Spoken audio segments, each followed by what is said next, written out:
चलिए अब हम लोग बात कर लेते हैं आज के एक और सेट नंबर पे।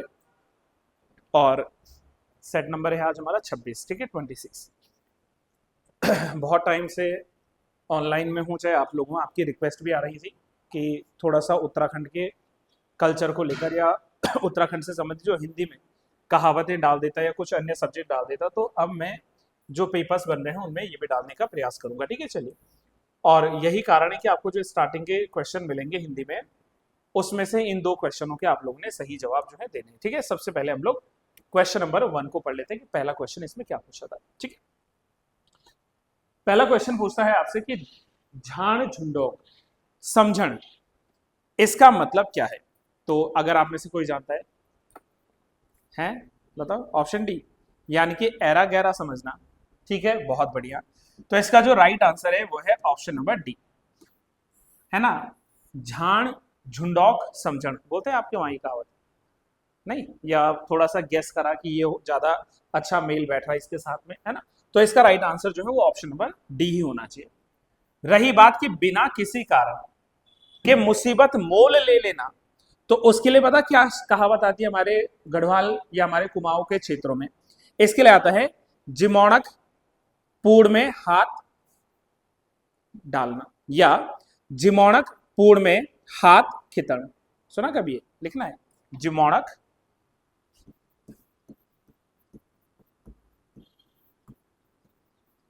पूत में हाथ खितण, इसके लिए कहावत आती है जिमोणक पूतमा हाथ खितण, है ना, जिमोणक।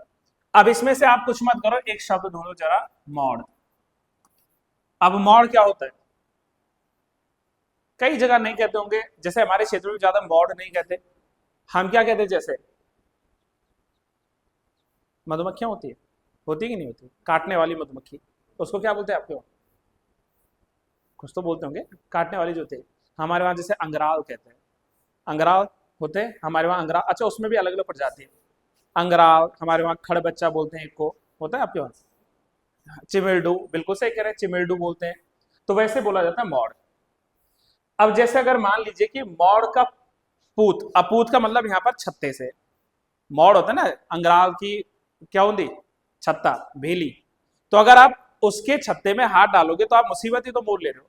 बा उसने, हम लोग करते थे, हमने बहुत किया हुआ बचपन में, कि पेड़ पे लगा रहता था, यहाँ से पत्थर फेंक के मारते थे, और तब वो पीछे पड़ती थी तो दुम दबा के भागना पड़ता। कई बार सुजा के भी गए हैं घर, अब तो खुद ही सूझ गए पूरे, लेकिन जाते थे भाई सुजा के जो है घर पहुंचे हुए। तो ये यही तो कह रहा है कि जिमोड़ा कूड़ में हाथ खितन, है ना, कि यानी कि आप जबरदस्ती क्या कर रहे हैं कि मधुमक्खी के छत में हाथ, छत्ते में हाथ डाल रहे हो, तो यानी मुसीबत मोल ले रहे हो। ये हमारे स्थानीय भाषा में हो जाता है। एक से बढ़कर एक जोड़ीदार, इसका कुछ हो सकता है। इसका मतलब है छरपट की सैणी बरपट का खसम। क्या लिखा कि छरपट की सैणी, छरपट की सैणी, सैणी मतलब जैसे नहीं कहते सयाणी, कि भाई ये तो सयाणी है, सयाणी मतलब एक कन्या के लिए, एक औरत के लिए बोला जा रहा है। तो बरपट के खसम, खसम किसके लिए बोलते हैं? बरपट के खसम, तो खसम बोलते हैं पति के लिए, सैणी को खसम नहीं कहते, है ना। तो झरपट की सैणी बरपट के खसम, इसका मतलब है कि एक से बढ़कर एक जोड़ीदार, जैसे सैणी वैसा उसका खसम, ऐसे बोलते हैं ना, तो लाइक दैट। अच्छा, अगर कोई व्यक्ति बहुत ही ज्यादा सनकी है तो उसके लिए भी सेम कहावत आती है लगभग, झिमोड़क कूड़। उसके लिए भी क्या कहते हैं? उसके लिए भी कहते हैं झिमोड़क,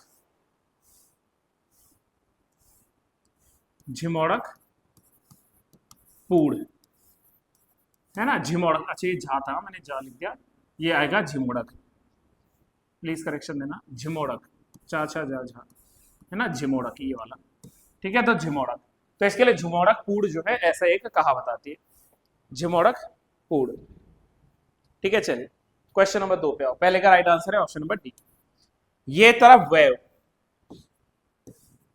ये तरफ भैव, ऊ तरफ बाघ, ये तरफ भैव, ऊ तरफ बाघ।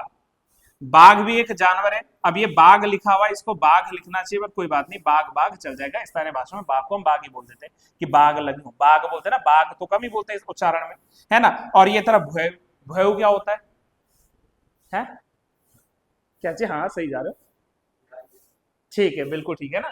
अब बताओ, एक तरफ कुआं दूसरी तरफ खाई। स्थानीय हमारी अगर हम लोग हिंदी भाषा में चले तो एक तरफ कुआं है दूसरी तरफ खाई, मतलब दोनों तरफ से मुसीबत है, दोनों ओर से मुसीबत है। अब यहाँ भी वही है कि एक तरफ वेव और दूसरी तरफ जो है बाघ। तो इट मीन्स कि यहाँ पर जो संकट आ रहा है वो दोनों तरफ से आ रहा है ना, यानी कि दोनों तरफ से संकट का आना। ऐसे नहीं कि संकट स्थिति में भाग जाना या दूसरों की मुसीबत से अपने जो है क्या लेना, दूसरों की मुसीबत को अपने सर पर ले लेना ना, या मुसीबतों से भागना, वो नहीं। कि एक तरफ से जो है हमारे पास में कुआं है तो दूसरी तरफ से खाई है, तो इट मीन्स कि दोनों तरफ से जो है संकट आ चुका है, एक तरफ भय और दूसरी तरफ जो है बाघ। ये सही कहावत का यहाँ पर उदाहरण बनेगा ऑप्शन नंबर 1। ठीक है, तो दूसरे का लिख लीजिएगा पहला। ठीक है, तीसरा जो निम्नलिखित में से क्या सुमेलित नहीं है। अब उसके आगे एस मत लिखना है, क्वेश्चन मार्क लगाना चाह रहे थे शायद। तो निम्नलिखित में से क्या सुमेलित नहीं है। पहला है बेणी फूल। बेणी फूल का मतलब क्या है कि मस्तक पर पहना जाने वाला एक आभूषण। क्या सही है कि नहीं? बेणी फूल मस्तक पे ये धारण होता है, बताओ। होता है ना। बेणी फूल जो है ना वो आपको क्या लगता है मस्तक पर। जैसे और क्या है, जैसे शीश फूल है, बिंदी है, मांग टीका है, ये आप कहाँ लगाते हो? मस्तक पर लगाते हो। Yes no, right? आप मत हाँ बोलना, आप नहीं लगाते हो, लड़कियां लगाती हैं। ठीक है, चलिए, तो ये तो बिल्कुल सही है, हमें गलत चूज करना है। Okay, hold on. दूसरा है बुजनी। अब बुजनी क्या है? कान का आभूषण है। ये कथन सही है कि नहीं? ये भी सही है। अब कान में इसके अलावा क्या बोध पहनते हैं? अब एक तो नाम है कनफूल, कान पे कनफूल। कनफूल मतलब कान पे पहने जाने वाला। ऐसे झुरझुपी सुना है आप लोगों ने? जैसे कनफूल, झुरझुपी। आज मेरे शब्द उल्टे लिखे जा रहे हैं, ध्यान रखना इस बात का। झुरझुपी है ना। अच्छा बताओ, मूर्खली कहाँ पहनते हैं? ये भी कानों की होती है मूर्खली, है ना। तो मूर्खली भी लिख लीजिए एक और। मूर्खली, मूर्खली भी कानों में पहनी जाती है। इसके अलावा जो है तुग्यल। तुग्यल कहाँ पहनते हैं? कान पे पहनते हैं, बहुत बढ़िया। इसके अलावा उतरोल, तुग्यल, उतरोल, ये सब कान के हैं। तुग्यल या उतरोल, उतरोल, ये सब कहां पहना जाता है? कान में पहने जाने वाला है ना आभूषण है। नेक्स्ट है हिरौदा। हिरौदा को पैर में पहने जाने वाले आभूषण की संज्ञा दी गई है, तो ये कथन जो है गलत है। अगर ये लिख रहा है कि हिरौदा जो है वो पहना जाता है कहां, वो पैर में, तो गलत है। क्यों? क्योंकि हिरौदा कहां पर पहनते हैं? हिरौदा हाथ में पहना जाता है।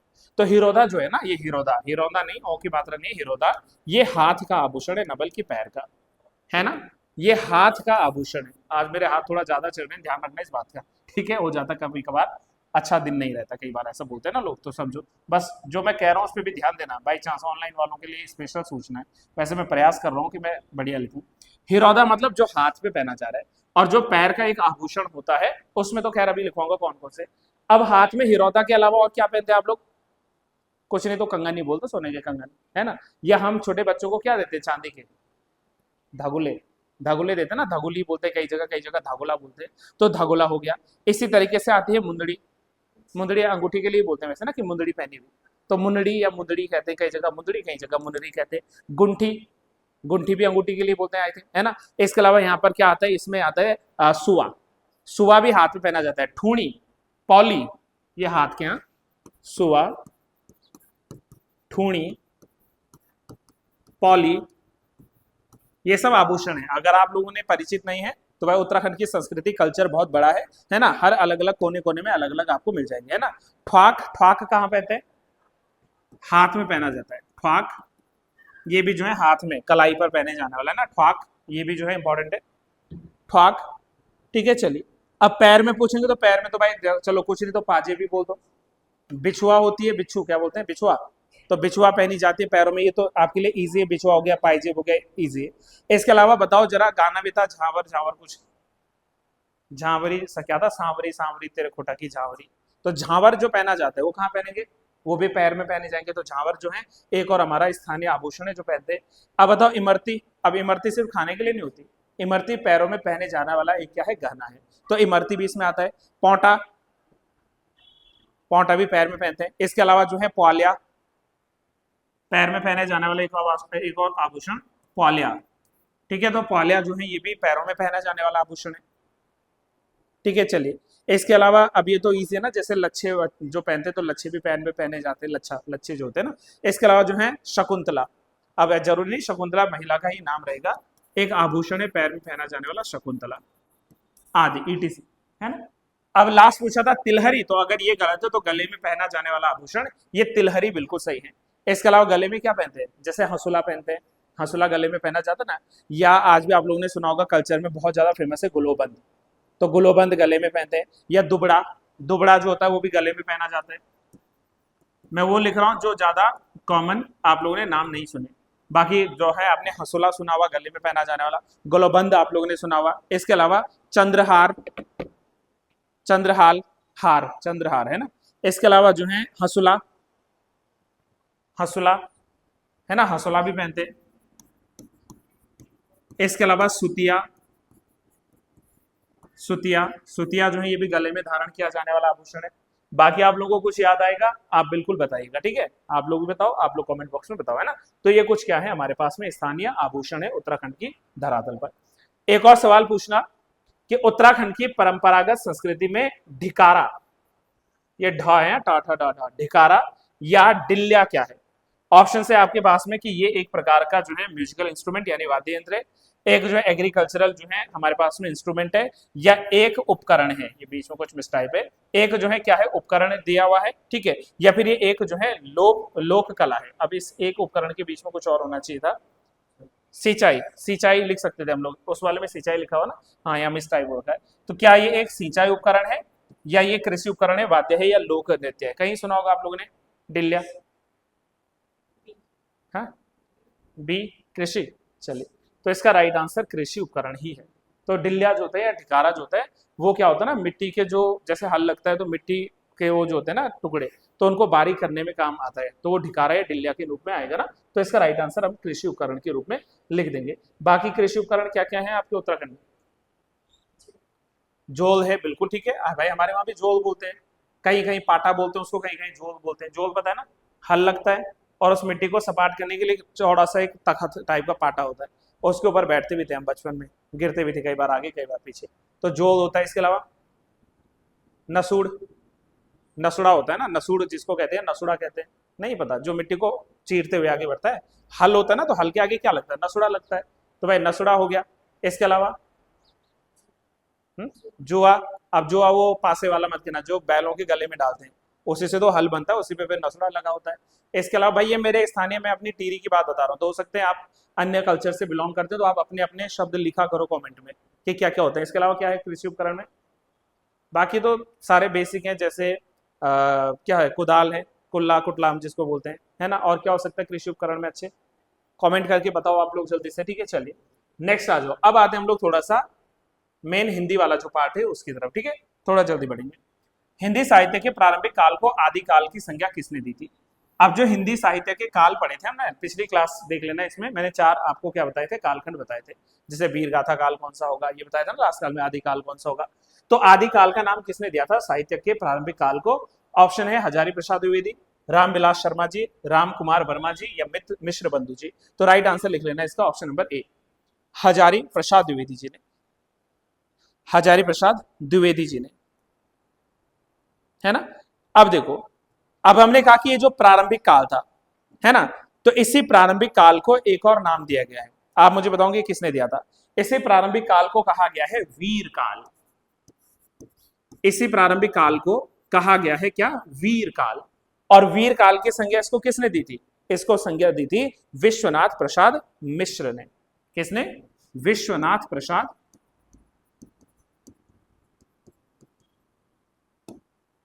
मिश्र, है ना, इन्होंने संज्ञा दी है वीर काल की।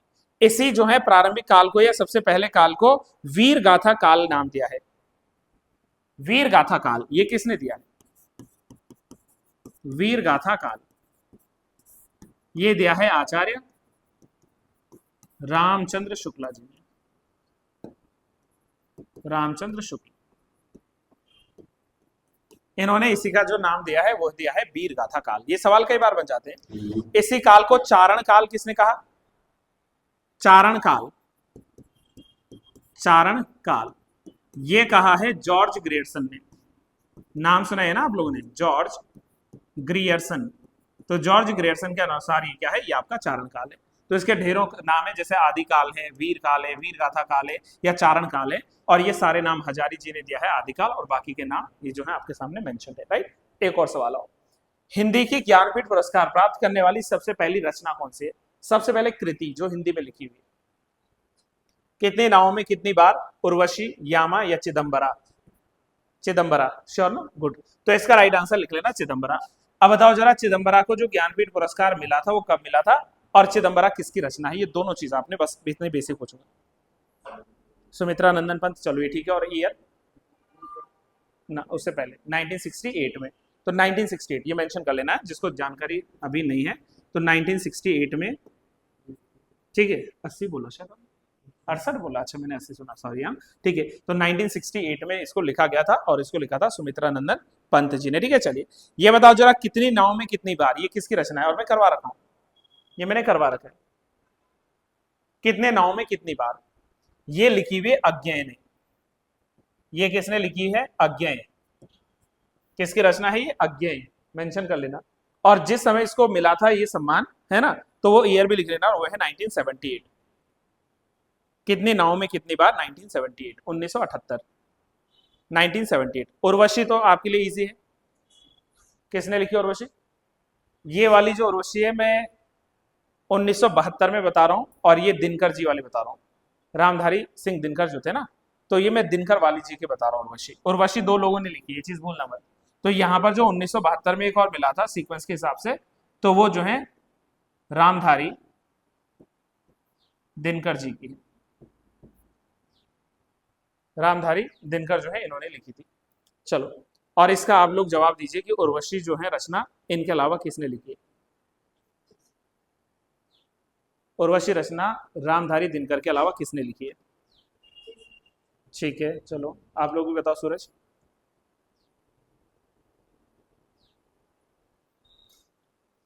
बाकी मेन जो नाम आता है उसमें हमेशा याद रखना वो रामधारी सिंह दिनकर साहब का ही आएगा, है ना। तो मुख्य नाम इन्हीं का रहेगा। चलिए, बाकी आप लोग बताएंगे मुझे कि और किसने एक लिखी है। चलो, यामा किसकी है? महादेवी, ठीक है। और कब लिखी गई थी? महादेवी वर्मा जी ने, मतलब इसको कब मिला था सम्मान? 1982 में, 1982 में। तो 1982 में जो है इसको मिला था। और एकमात्र जो आप लोगों ने इंपॉर्टेंट याद रखना है, महादेवी वर्मा जी की कृति है ना, महादेवी वर्मा। तो ये भी आप याद रखेंगे, ठीक है। चलिए नेक्स्ट क्वेश्चन आओ। क्वेश्चन नंबर 7, थोड़ा और फास्ट चलेंगे guys. Question number 7, question number 7 आपसे पूछता है, हरिपद कोमल कमल से इस युक्ति में कौन सा अलंकार है? अब देखो जरा क्या हो रहा है। हरिपद, हरिपद मतलब भगवान विष्णु के पैर। हरि मतलब विष्णु जी है, और पद मतलब उनके पैर है। कोमल है किसकी तरह? कमल की तरह। तो मतलब यहां तुलना हो रही है, और जहां तुलना होती है वहां पर उपमा अलंकार होता है। हाँ है ना। देखो इसमें उपमा क्यों लिखना बेहतर है, क्योंकि देखो ना, अब देखो कमल, इसकी तुलना हो रही है किससे? सॉरी, हरि के पद की तुलना हो रही है किससे? कमल से। ये हो रहा है कमल से। अब मैंने आपसे कहा था कि जिस भी वस्तु या जिस भी प्राणी की तुलना होती है, जिसकी तुलना होती है वो क्या होता है? जिसकी तुलना होती है वो क्या होता है? उपमेय। और जिससे तुलना होती है वो क्या होता है? उपमान, है ना। इन शब्दों को जोड़ रहा है से, तो से हो गया सादृश्यवाचक, या सीधे सीधे आप इसको वाचक भी लिखेंगे चल जाएगा। तो ये हो गया सादृश्यवाचक, या सीधे सीधे वाचक। और कोमल, देखो हरि के पद कैसे है? कोमल। तो कोमल क्या है? गुण है, साधारण धर्म है। तो ये क्या हो जाएगा? कोमल, ये हो जाएगा साधारण धर्म। जो आज पहली बार क्लास देखेगा बाई चांस, तो वो प्रीवियस वीडियोस देख लो, मैंने सारी बातों को डिफाइन ऑलरेडी करके रखा हुआ है, राइट। तो इसमें कौन सा अलंकार हो जाएगा? उपमा अलंकार। यही तो था कि हरि के पद कोमल है किसकी तरह? कमल की तरह। तो भाई वहां तुलना हो रही है, उपमेय की तुलना जो है उपमान के साथ में वहां पर हो रही है ना, तो वहां पर ये आ जाएगा। अच्छा, कितनों को याद है कि उत्प्रेक्षा अलंकार में क्या था? कुछ नहीं तो इसकी पहचान ही बता दो। मानो, मनहु, मनु, जानो, जनहु, जनु। कई जगह पर ज्यों का इस्तेमाल भी होता है, निश्चय ही का इस्तेमाल होता है, ठीक है, इव का इस्तेमाल होता है, मक्कू का इस्तेमाल होता है। वहां पर उत्प्रेक्षा अलंकार होता है, मतलब जहां उपमय में उपमान की संभावना प्रकट होती है। यह ध्यान रखना कि जहां उपमय में उपमान की संभावना प्रकट होती है, और मैंने कहा है कि बाई चांस ये याद ना रहो तो इसके लिए कुछ पहचान के चिन्ह हैं, पहचान के शब्द हैं। जैसे पहचान के चिन्हों में कहीं पर अगर मान लो मानो आ गया या मनु आ गया, या मनहु आ गया। ऐसे ही कहीं पर मान लो जानो, जानो, जनु, जनहो, ये आ गया तो भी हम लोग या कहीं पर मकु आ गया, कहीं पर ज्यो आ गया, तो वहां पर भी क्या होता है, कहीं ना कहीं वहां पर उत्प्रेक्षा अलंकार होता है। मैंने कई बार उदाहरण दिया है कि सिर फट गया उसका वहीं मानो अमृत रंग का घड़ा हो।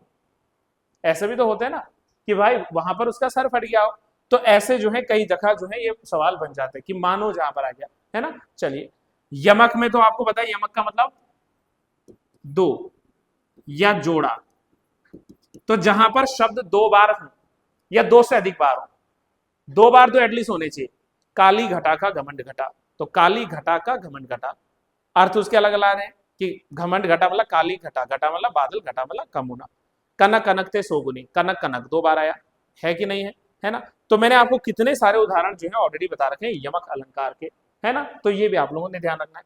और रूपक क्या होगा, जहां पे उपमेय और उपमान में समानता हो, ज्यादा भिन्नता दिखाई ना दे। जैसे मैंने आपको दो तीन उदाहरण बता रखे हैं, जैसे फॉर एग्जाम्पल क्या, पायो जी मैंने राम रतन धन पायो, और उसमें क्या लिखा है जैसे राम रतन, तो राम रतन, इसमें देखो राम के जैसा रत्न, तो राम के जैसा रत्न मतलब रत्न की तुलना हो रही है राम से। अगर ये लिखा होता कि पायो जी मैंने राम के जैसा रतन पायो, तो फिर तो उपमा हो जाता, तुलना हो रही है। लेकिन ये जो है इसमें जो है तुलना तो हो रही है, राम रतन, राम के जैसा रतन, लेकिन इसमें क्या नहीं है, तुलनात्मक शब्द अलग से लिखे ना है, यानी यहां पर उपमेय और उपमान में एक ही चीजें हैं, ज्यादा भिन्नता नहीं है, समानता है, उसी में जो है आपको नजर आता है। ऐसे मैंने आपसे वो बताया था चरण कमल बंदो हरिराई, तो उसमें भी तो सेम है। यही तो आप लोगों को दो तीन चीजें, और क्या उदाहरण दे सकते हैं आप लोग इसमें रूपक अलंकार में, जो ऐसे मैया मैं तो चंद्र खिलौना ले, तो मैया मैं तो चंद्र खिलौना ले, तो चंद्र खिलौना एक साथ आ रहा है। और पहचान क्या थी, इनके बीच में क्या होता है, इनके बीच में योजक चिन्ह होता है, वो इसकी जो है पहचान होती है रूपक अलंकार की। ठीक है, तो ये भी हमारा अच्छा सवाल बन सकता था। अंबर शब्द का क्या अर्थ नहीं है, अच्छा बताओ, अंबर होते हैं वस्त्र के नहीं। जैसे आपने जब हिस्ट्री पढ़ी तो उसमें श्वेतांबर पढ़े थे, दिगंबर श्वेतांबर, तो श्वेतांबर मतलब सफेद वस्त्र धारण करने वाले, तो वो श्वेतांबर थे। तो भाई वस्त्र के लिए तो होता है, हमें क्या पूछ रहा है कि नहीं होता ना, होल्ड ऑन। आकाश के लिए अंबर कहते हैं ना, ऊपर अंबर नीचे धरा, तो अंबर भी सही है, ठीक है। अच्छा यहीं पर बताओ, अंबर का मतलब कपास हो सकता है, हाँ है ना, हो सकता है भाई। और अध्याय, तो अध्याय के लिए अंबर शब्द नहीं आता, बल्कि अध्याय के लिए अंक शब्द आता है। और अंक के भी मैंने आपको पहले कई बार जो है कई सारे जो है क्या बता रखे हैं, इसके शब्द बता रखे हैं। ठीक है, इसके अलावा क्या आ सकता है बताओ जल्दी से, अंक में और क्या आ सकता है, जल्दी बताओ, जल्दी बताओ ना, आपके अंक कम आ जाएंगे। अंक मतलब संख्या, संख्या किसके लिए है, अंक के लिए है। इसके अलावा चिन्ह, चिन्ह जो होते हैं, है ना। इसके अलावा गोद, गोद के लिए भी अंक शब्द का इस्तेमाल होता है। इसके अलावा भाग्य, भाग्य के लिए भी अंक आएगा। और किसी भी नाटक का एक जो भाग होता है, नाटक के एक जो हिस्सा होता है, उसके लिए भी अंक आता है। तो अंक के लिए जो है अध्याय के साथ में जैसे गोद हो गया, संख्या हो गया, भाग्य हो गया, नाटक का कोई एक अध्याय हो गया, तो वो सब जो है अंक के रूप में प्रभाषित होते हैं। ठीक है, चलिए नेक्स्ट आ जाओ। यशोदा शब्द में कौन सी संधि है, ये तो आपके लिए इजी होना चाहिए, बताओ यशोदा में क्या है, विसर्ग संधि है पक्का, व्यंजन तो नहीं है, श्योर कंफर्म, ठीक है। तो लिख लेना इसमें है विसर्ग संधि।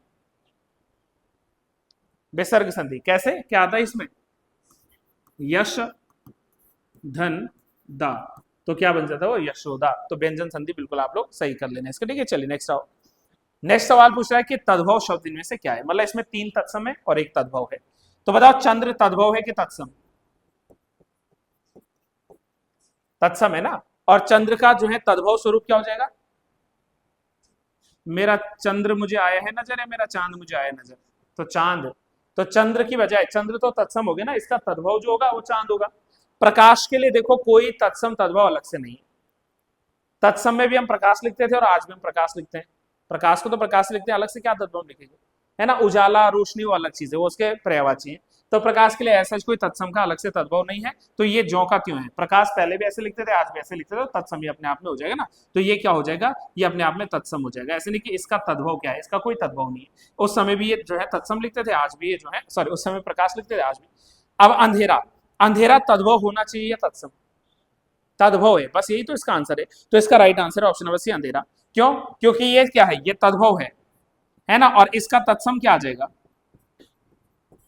अंधेरा को क्या लिखते हैं, अंधकार, तो इसका क्या आ जाएगा, अंधकार, अंधकार इसका क्या आ जाएगा, यहां पर तत्सम आ जाएगा। अच्छा, रात्रि तत्सम है, हाँ सर है, इसका तद्भव क्या आएगा, तो इसका तद्भव आएगा रात, तो रात्रि का तद्भव आ गया रात। तो इजी है आपके लिए, है ना। चलिए नेक्स्ट क्वेश्चन पे आओ, थोड़ा और आगे बढ़ो फटाफट। क्वेश्चन नंबर 11, पक्षी शब्द का पर्यायवाची इसमें से क्या नहीं है, विहंग है, खग है, शकुंत है, लेकिन गाछ is not a synonym of bird. बल्कि गाछ किसके लिए प्रयोग में आता है, बोलो, थिंक अबाउट इट। गाछ सोच लिया आप लोगों ने भी, ठीक है, गाछ आता है पेड़ के लिए, पेड़, वृक्ष, द्रुम, ये सब किसके हैं, पेड़ के ही है ना सिनोनिम, तो लिख लो पेड़ या वृक्ष, है ना, या द्रुम, है ना, द्रुम, वृक्ष तो खैर वैसे याद रह जाएगा, लिखने की क्या जरूरत है उसमें, है ना, तरु, तरु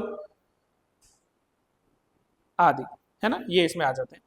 अब रही बात, बस हो तो गया, बाकी तो आप लोगों ने बता दिया। बाकी देखो, पक्षी में जैसे विहंग है, खग है, शकुंत है, इसके अलावा जैसे द्विज, तो द्विज भी किसके लिए आता है, पक्षी के लिए आता है, तो पक्षी में आप लोग द्विज लिख सकते हैं, या पक्षी को आप लोग शकुनी लिखते हैं, शकुनी, यस, मामा शकुनी की तरह, है ना। परिंदा तो खैर वैसे लिख लोगे, परिंदा, है ना। नभचर, जो नभ में उड़ता है, आकाश में उड़ता है, वो नभचर है ना। ऐसे ही जो है पक्षी के लिए बोला जाता है पखेरु, प्राण पखेरु उड़ते हैं ना, तो प्राण आपके पंछी की तरह उड़ गए, तो जो है पखेरु, पखेरु भी किसके लिए आता है, प्राण के लिए आता है ना, सॉरी पक्षी के लिए आता है, नॉट प्राण। स्तब्ध के लिए सही विलोम शब्द बताओ, प्रारब्ध, लब्ध, अस्तब्ध या अनस्तब्ध। सही जवाब है इसका अस्तब्ध, है ना, प्रारब्ध नहीं, अस्तब्ध। प्रारब्ध का कोई विलोम हो सकता है, यस नो, है, अगर होगा तो अनारब्ध होगा, अनारब्ध ना, अनारब्ध, तो अनारब्ध हो सकता है, वैसे ऐसा कुछ मिलता नहीं है, लेकिन हाँ स्तब्ध के विलोम में आता है आपका अस्तब्ध, है ना। चलिए नेक्स्ट आ जाओ, क्वेश्चन नंबर 13, निम्नलिखित विकल्पों में से सही वाक्य को पहचानना है आप लोगों ने, ठीक है। चलिए लेट्स सी, एक बार इसको चेक कर लेते हैं। निम्नलिखित विकल्पों में से सही वाक्य की पहचान करनी है आपने, है ना। चलिए, पद्मावत के रचयिता कबीर है, पहले तो मैं रचयिता देखता हूँ, बिहारी है, तुलसी, अरे नहीं भाई, पद्मावत के रचयिता कौन है, मलिक मोहम्मद जायसी है, तो मलिक मोहम्मद जायसी। और पद्मावत में किस चीज का वर्णन है, रानी पद्मावती, जिसको प्राप्त करना चाहता था अलाउद्दीन खिलजी, कहाँ की महारानी थी, चित्तौड़, हाँ वही है, चित्तौड़ की जो है, और किसकी वाइफ थी, बोलो, शाहिद कपूर की, वो तो मूवी में थी ना, राणा रतन सिंह जी। तो जो राणा रतन सिंह जी थे, उनकी वाइफ थी ना पद्मावत, तो उसके ऊपर जो पुस्तक लिखी हुई है, और उसी के अंतर्गत जो युद्ध के बारे में वर्णन है कि किस तरह से अलाउद्दीन खिलजी ने जो है मेवाड़ पर हमला किया था, सो ये सब जो है पद्मावत में लिखा हुआ है। इसमें से अशुद्ध शब्द कौन सा है, संकट, संशय, अनुसूया या ऐनक।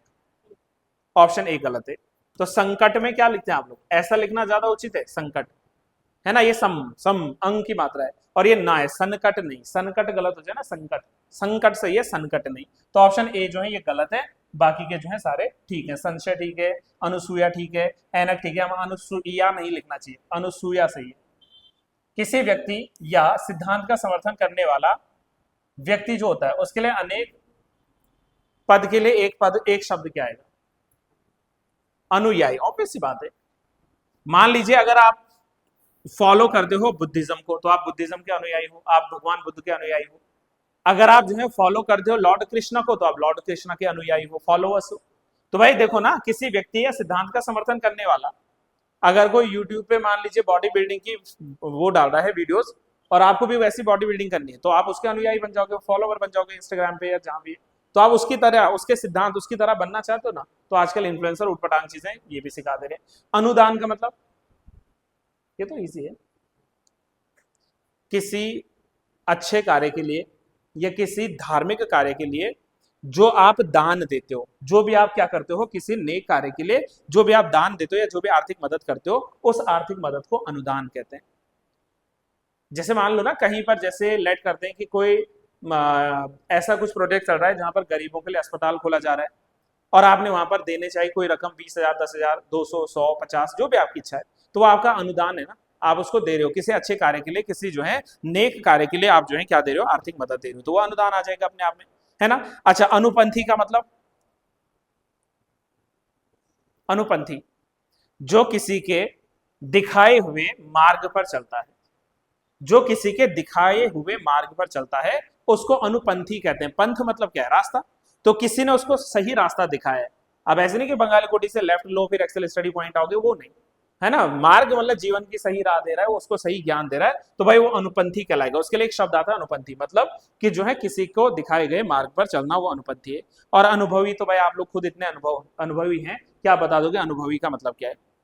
किसी कार्य या किसी विषय पर जब आपको जानकारी हो जाती है, जब आपने कई समय से काम किया है, उसकी जानकारी हो चुकी है, तो आप अनुभव हो, आपको अनुभव आ चुका है ना। तो नहीं कहते कि भाई हमें जरूरत है एक टीचर की, लेकिन टीचर अनुभवी होना चाहिए। तो अनुभवी मतलब जिसने पहले भी टीचिंग्स करवा रखी है, जिसने 2 साल 4 साल 5 साल काम किया, तो वो जो है अनुभवी है। उमा से पढ़ा नहीं जाता, इस वाक्य में कौन सा वाच्य है? अब ये तो सबसे ईजी है। मैंने आपसे कहा था कि जहां पर भी कुछ ऐसा लगे कि हम किसी से बात कर रहे हैं, कि आपको पता उमा से पढ़ा नहीं जाता, आपको पता पक्षियों से उड़ा नहीं जाता, मुझसे चला नहीं जाता, मुझसे खाया नहीं जाता, मुझसे उठा नहीं जाता, तो वहां पर भाव है। वहां पर क्या है? भाव है। तो इसलिए इसका राइट आंसर क्या आएगा? भाववाच्य। और शायद मैंने प्रीवियस कुछ क्लासेस में बताया था कि जहां भाववाच्य होगा वहां पर कौन सी क्रिया होगी? सकर्मक या अकर्मक या दोनों? दोनों नहीं, दोनों होती है किसमें? दोनों होती है कर्तरीवाच्य में। कर्तरीवाच्य में जो है अकर्मक क्रिया भी हो सकती है, सकर्मक क्रिया भी हो सकती है। ठीक है, जो आपका कर्मवाच्य, जिसमें कर्म लिखा है तो इसमें अकर्मक तो होगी नहीं ना, उसमें सकर्मक होगी।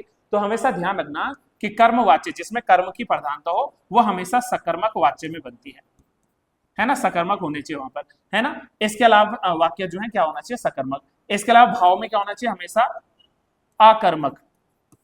कर्म की प्रधानता नहीं है उसमें, है ना। उसमें क्या है? कर्म की प्रधानता नहीं है, कर्ता की भी प्रधानता नहीं है। और जहां पर कर्तृवाच्य होगा वहां पर हमेशा क्या होगी? अकर्मक क्रिया होगी, अकर्मक क्रिया होगी, है ना, अकर्मक क्रिया होगी। भाई ये चीज भी आप लोगों को ध्यान रखनी है। तो कर्म में हमेशा कौन सी क्रिया आएगी? सकर्मक। भाव में अकर्मक, है ना। और जो है कर्तरी में दोनों, कर्तरी में दोनों। ठीक है, यहां पर देखो अकर्मक के साथ में सकर्मक में लिखना है, तो इसमें दोनों आएंगे। ये मैंने अभी अभी आपसे बात कही है। ठीक है, चलिए। तो ये आपका क्या हो गया? जहां पर भाव हो वो है आपका पढ़ा नहीं जाता, खाया नहीं जाता। कांटा का विशेषण कौन सा होगा? कंटीला। ऑब्वियसली कांटा से कंटीला निकलेगा, है ना। ठीक है, अब देखो कंटकीर्ण नहीं होता, कंटकाकीर्ण होता है। कांटों से भरा हुआ कंटकाकीर्ण होता है ना, तो वो अलग चीज है। निम्नलिखित में से असत्य कथन कौन सा होगा? सोचो जरा, कितना बढ़िया मजेदार है। पूछ रहा है कि व्यंजन वर्गों के तीसरे, चौथे और पांचवें व्यंजन हमेशा सघोष होते हैं, सही है कि नहीं? ये बिल्कुल सही है, 101% सही है। और जो इसमें पहला और दूसरा व्यंजन है वो हमेशा अघोष होंगे, ये भी अपने आप में सत्य वचन है। ठीक है, जितने भी स्वर है वो सारी ध्वनियां सघोष होती हैं, जितने भी स्वर है सब सघोष है ना, ये भी सही है। लेकिन सभी विसर्ग जो है वो सघोष होंगे ऐसा कहना उचित नहीं है। तो सभी विसर्ग जो है सघोष नहीं होते, कुछ अघोष भी हो सकते हैं, कुछ सघोष भी हो सकते हैं। तो ऑप्शन डी गलत है, बाकी सब जो है सही है। गलत पहचानना था, option D is incorrect, option D is not correct, है ना। चलिए, धड़ाक में कौन सा प्रत्यय है? आंख है, धड़ धन आंख यानी धड़ाक, तो ये इजी है, ऑप्शन सी। और अंतिम हिंदी का क्वेश्चन, निम्नलिखित में से भाववाचक संज्ञाएं क्या है? भाव क्या है? अच्छा एक चीज बताओ, सेना है, बहुत सारे लोग होते हैं इसमें, परिवार में भी कई सारे लोग हो सकते हैं, कुंज मतलब गुच्छा, पुष्प कुंज, चाबियों का कुंज गुच्छा होता है। तो यहां पर कौन सी आनी चाहिए? समूहवाचक आनी चाहिए। गुड, तो ये तो है नहीं, ये क्योंकि समूह को दर्शा रहा है। लड़का, मित्र और पंडित, ये क्या है? लड़का, लड़की, मित्र। अब मैं कहूं कि भाई अनुसर के मित्र, तो मित्र में लड़का भी हो सकता है, लड़की भी हो सकती है, एक जाति को दर्शा रहा है। मित्र मतलब दोस्त, एक जाति है। तो यानी लड़का हो, मित्र हो या पंडित हो, ये एक जाति को दिखाता है। अगर पंडित्व लिखा होता तो फिर वो भाव दर्शाता। पंडित का पंडित्व क्या है? भाव है ना। और हिमालय, होली है, नर्मदा है, ये क्या है? ये व्यक्ति को दर्शा रहा है। तो क्या बचा मेरे पास? मेरे पास बचा यौवन, लोभ और मोह। तो ये सब क्या? ये भाव है ना। यौवन एक भाव है, लोभ एक भाव है, मोह होना किसी से एक भाव है। तो भाववाचक पूछा था, ऑप्शन नंबर बी लिख लेना। बाकी के तीनों मैंने आपको डिफाइन कर दी हैं। ठीक है, यहां तक की कोई बात अगर पूछनी है तो बताओ। डन है? पक्का? श्योर? गुड। चलिए, तो ये हो गया आपके स्टार्टिंग के इनिशियल जो क्वेश्चंस थे, हिंदी के बेसिक क्वेश्चन, इतना ज्यादा नहीं है, तो ये वाले कंप्लीट है। अब हम सीधे चलेंगे किस वाले पार्ट में? अपने जीएस वाले पार्ट में ना। तो जीएस थोड़ा सा आसान है, तो जरा हम लोग बात कर लेते हैं क्वेश्चन नंबर 61 से। पैटर्न आई थिंक सबको पता है, पैटर्न सारे साथियों को ऑलरेडी पता है ना। तो इट मीन्स हमें जल्दी जल्दी इस पे काम करना पड़ेगा। 1 मिनट प्लीज।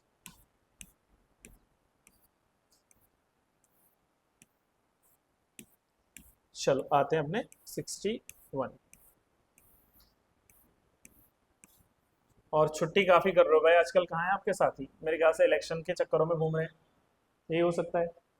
इवन आपके मित्र जो क्लास में आते हैं, ब्रजेश, वो खुद क्षेत्र पंचायत के लिए उम्मीदवार हैं इस बार। ठीक है, ऑल द बेस्ट भाई ब्रजेश को, हमारे स्टूडेंट हैं। तो ये भी ठीक है, अगर आप देश देश सेवा तो चलो बात की बात है, गांव की सेवा करना चाहते हो, क्षेत्र की सेवा करना है, सेवा ही करना है, मेवा नहीं खाना। सेवा प्रायोरिटी है, मेवा बाद में खाते रहना जब बड़े पदों पे चले जाओगे ना। ठीक है, चले। तो भाई एक कोई सवाल है कि कौन सकलोत्तर पथनाथ या सकलोत्तर स्वामी कहलाता है? तो उत्तर भारत के 5 राज्य जीतने वाला कौन व्यक्ति था? अशोक था, पक्का? पक्का नहीं था, बल्कि कौन था? हर्षवर्धन था। तो जो सकलोत्तर पथ स्वामी या सकलोत्तर नाथ की जो संज्ञा मिलती है ना गाइस, वो मिलती है किसको? हर्षवर्धन जी को। और हर्षवर्धन की एक और जो है टाइटल बताओ। इनको ही कहते हैं शिलादित्य। इनको क्या कहते हैं? शिलादित्य। तो जैसे शिलादित्य हो गया या शकलोत्तर पथस्वामी हो गया, वो हर्षवर्धन है। अशोक के लिए देखो ज्यादा कुछ नहीं, तो आप एक तो याद ही कर चुके हैं। अब इसके लिए सबसे प्रमुख है देवनाम पियदसी। बोलते कि नहीं? देवनाम पियदसी, देवताओं का प्रिय राजा। चंद्रगुप्त मौर्य के लिए अगर कोई एक टाइटल देनी हो तो कौन सी आएगी? चंद्रगुप्त मौर्य। यूनानी ग्रंथ भूल चुके हैं आप लोग, इसके लिए आती है सेंड्रोकोटस।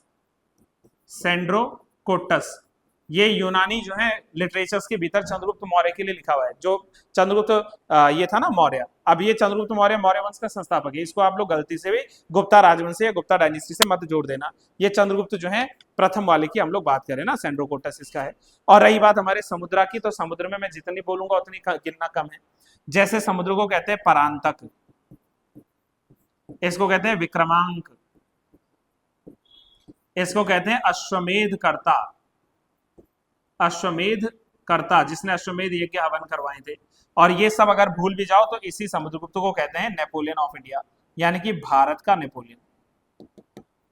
इसको कहते हैं भारत का नेपोलियन, नेपोलियन ऑफ इंडिया। ये भी टाइटल किसका है? समुद्र का है। तो इसी सवाल है, बेसिक टॉपिक है, डन है। अगर आप ये एक्सपेक्ट करें कि सर इनके बारे में एक एक दो दो बातें बताऊं, तो जैसे मैं बता रहा हूं, देखो अभी हमने स्टार्टिंग किया, आगे चल के बहुत सारे क्वेश्चंस आएंगे। एंड इवन प्रीवियस क्लासेस में भी मैं ढेरों सारे क्वेश्चन करवा चुका हूं, वहां आप लोग मदद ले सकते हो उस चीज की ना, क्योंकि एक ही क्लास में बार बार रिपीट पे रिपीट करेंगे तो लेंदी होता रहेगा सेशन। चले, किसने बदायूं, जिसमें 1197-98 के पास हमला हुआ था, पर कब्जा करके इल्तुतमिश को। अब देखो पहली बात, जब इल्तुतमिश को लिख दिया तो इल्तुतमिश किसके बाद आया था? कुतुबुद्दीन ऐबक की बाद आया था, उसी का दामाद था, उसी का गुलाम था। तो भाई सीधी सी बात है कि यहाँ कुतुबुद्दीन ऐबक के अलावा कोई गुंजाइश ही मत रखना, क्योंकि इल्तुतमिश सेकंड रूलर है किसका? दिल्ली का। सबसे पहले बना था कुतुबुद्दीन ऐबक 1206 से लेकर 1210। फिर 1210 में जब वो पोलो खेल रहा था, मतलब चौगान खेल रहा था उस समय, तो घोड़े से गिरा और गिरकर जो है इसकी मृत्यु हो गई थी। तो उसके बाद जो है फिर कौन बना? थोड़े समय के लिए हालांकि आराम से आया था, लेकिन वो छोड़ दो, वो सब काम का नहीं है। तो उसके बाद सीधे इल्तुतमिश बना। तो जैसे इल्तुतमिश लिखा, मुझे क्वेश्चन भी नहीं पढ़ना पड़ेगा, तो हम सीधे कुतुबुद्दीन ऐबक लिख लेंगे, राइट। बाकी हमारे पृथ्वीराज चौहान जी को तो आप प्रसिद्धि जानते हैं तराइन के युद्धों में। तराइन का पहला युद्ध कब हुआ था? 1191 या 90? 91। और दूसरा युद्ध 92। अच्छा बताओ कि पहले युद्ध में कौन जीता, दूसरे में कौन जीता?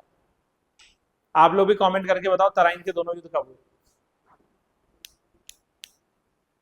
सीधी बात है ना, पहले में गौरी जीतेगा तभी तो दूसरा हुआ। पहले में पृथ्वीराज चौहान जीते तभी तो गौरी दूसरी बार आया। समझो, अगर गौरी पहले ही जीत जाता, हत्या कर देता, तो फिर 2 युद्ध होते। तो दूसरे युद्ध में फिर पृथ्वीराज चौहान जी की जीती हुई। इन युद्धों का वर्णन किस बुक में मिलता है? पृथ्वीराज रासो। और पृथ्वीराज रासो किसने लिखी है? चंद्रबरदाई, है ना। ये बेसिक सवाल है, देखो इतना आपको टफ नहीं पूछूंगा ना। और युद्ध का कारण पता क्या था? भटिंडा का किला। उस समय उसको तबर हिंद का किला कहते थे। तो भटिंडा है ना अमृतसर, तो भटिंडा का किला या तबर हिंद का जो किला था, उस पर कब्जा कर लिया था किसने? मोहम्मद गौरी ने। तो उसके खिलाफ ही जो है तराइन का युद्ध लड़ा था हमारे चौहान जी ने। अब बताओ जरा, महाराणा प्रताप जी किस युद्ध के लिए फेमस है? जल्दी बताओ। हल्दी घाटी का युद्ध, जिसको गोकुंडा का युद्ध या खमनौर का युद्ध भी कहते हैं, उसी का नाम है। और हल्दी घाटी का युद्ध कब हुआ? 18 जून 1576। तो 18 जून 1576 को हुआ था, किसकी सेना के खिलाफ? अकबर की सेना, क्योंकि 1576 ना, 1556 के बाद अकबर आ जाएगा, समझ रहे कि नहीं। और उस समय बताओ कि अकबर का सेना का लीड कौन कर रहा था हल्दी घाटी के युद्ध में। गाइस ये बहुत बेसिक सवाल है, कमेंट लिखते रहेंगे आप लोग। अभी आपने नहीं पढ़ी हिस्ट्री इतनी ज्यादा, नहीं पढ़ो भाई, इंपॉर्टेंट है बहुत ज्यादा। राजा मान सिंह किस में थे, इसी युद्ध में थे। तो राजा मान सिंह जो थे उसने किया था ना। चलिए, मोहम्मद गौरी तो खैर हो गया, गौरी और पृथ्वीराज का ना। बाकी गौरी का जैसे युद्ध एक और इंपॉर्टेंट है, चंद्रावर का युद्ध। तो गौरी ने चंद्रावर के युद्ध में किसको हराया था, नहीं याद करते आप कुछ भी नहीं ना। कन्नौज का गहड़वाल वंश का एक राजा था, राजा जयचंद, उसको हराया था उसने, गढ़वाल के राजा को ना। और वो युद्ध था चंद्रावर का युद्ध 1194।